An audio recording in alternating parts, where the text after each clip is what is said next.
എത്രത്തോളം നിരവധിയായ പേര് പ്രസംഗിക്കാനുണ്ട്. ഞാൻ ഒരുപാട് ദീർഘിപ്പിച്ചു പോകുന്നില്ല.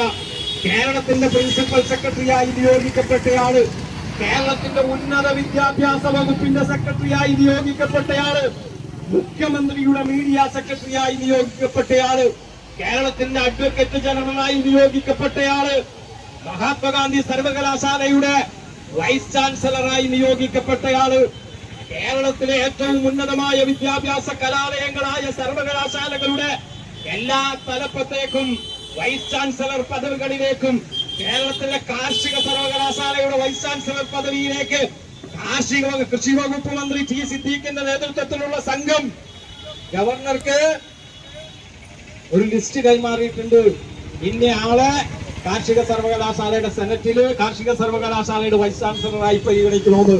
ആ പേര് വെട്ടിയിട്ട് കേരളത്തിന്റെ ഗവർണർ സംഘപരിവാർ നിയന്ത്രിക്കുന്ന BJP സർക്കാർ നിയന്ത്രിക്കുന്ന സംഘപരിവാർ അജണ്ട കേരളത്തിൽ നടപ്പിലാക്കാൻ വേണ്ടി പരിശ്രമിക്കുന്ന കേരളത്തിന്റെ ഗവർണർ, അദ്ദേഹം ഒരു സംഘപരിവാരുകാരന്റെ പേരെഴുതി കാർഷിക സർവകലാശാലയുടെ വൈസ് ചാൻസലറായിട്ടും കേരളത്തിൽ നിയോഗിക്കപ്പെടുന്നത്.